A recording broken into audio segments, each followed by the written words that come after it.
Salut les amis, coucou les petits loups. Alors, cette vidéo est la mise en place des vidéos sur le glossaire, donc le vocabulaire utilisé et les réglages. Donc cette vidéo est simplement la mise en place du glossaire et de mes futures vidéos sur les réglages. Que devons-nous savoir? Ne vous êtes-vous jamais posé la question de savoir pourquoi les journalistes utilisaient des termes très techniques? Non? Eh bien, ce n'est pas pour prouver qu'ils connaissent la question, non. Mais plus les termes sont techniques et plus le public fait confiance, forcément, puisque c'est eux les techniciens et c'est nous les ignorants. Donc, on est obligé de faire confiance dans leurs propos. Quelques exemples. Alors, je vais devoir lire parce que j'en ai quand même répertorié un certain nombre. Alors, si je vous parle de focus, de profondeur de champ, d'hyperfocal, d'hybride, d'aberration chromatique, de pixel shift, de ligne de fuite, de ligne de point de convergence, d'angle de champ, d'APS-C, de balance des blancs, cailloux, zone bouchée, cadrage, bruit ISO, daylighting, contre-jour, contre-plongée, bouché, cramé, stop, dérotisé, IL,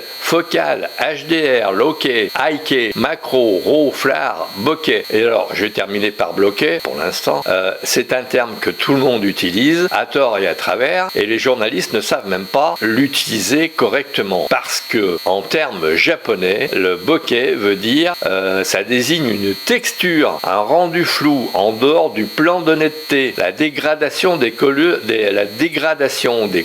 dans la gravure japonaise sur bois. Donc à chaque fois que j'entends le mot bokeh ou que je le lis, ça m'agace au plus haut point. Mais bon, on va essayer de se calmer. C'est une question de, comment dirais-je, si l'on n'utilise pas le terme dans son contexte correctement, ça ne sert à rien de l'utiliser. Donc je suis sûr que dans les termes que j'ai énoncés, il y a probablement un ou deux mots que vous n'avez pas pu ou pas su précisément cataloguer en lui collant la bonne étiquette pour le flanquer dans le bon tiroir. J'essaierai de trouver un lien pour qui vous explique un petit peu tous les termes techniques, comme ça vous donnera une petite idée pour les futures vidéos. Alors dans les vidéos à venir, bien évidemment, je vous présenterai des réglages qui me semblent utiles de connaître et ou d'appliquer. Selon ma propre expérience, cela va sans dire. Je m'efforcerai non seulement de vous expliquer les bons réglages à appliquer, issus de mon expérience, bien évidemment, mais en vous traduisant en français compréhensible les termes utilisés. Attention, disclaimer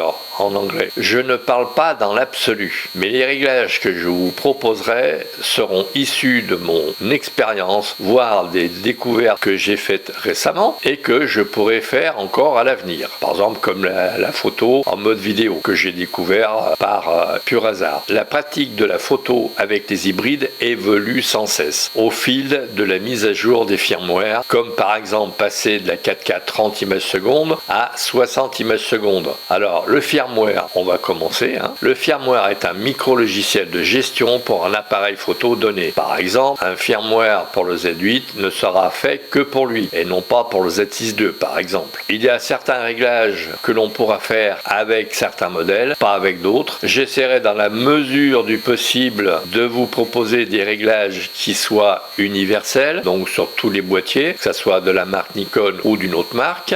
Par exemple, le Z50 a la possibilité de faire des réglages en 14 bits. Donc j'imagine que toute la gamme des Nikon a cette possibilité-là de faire des RAW en 14 bits.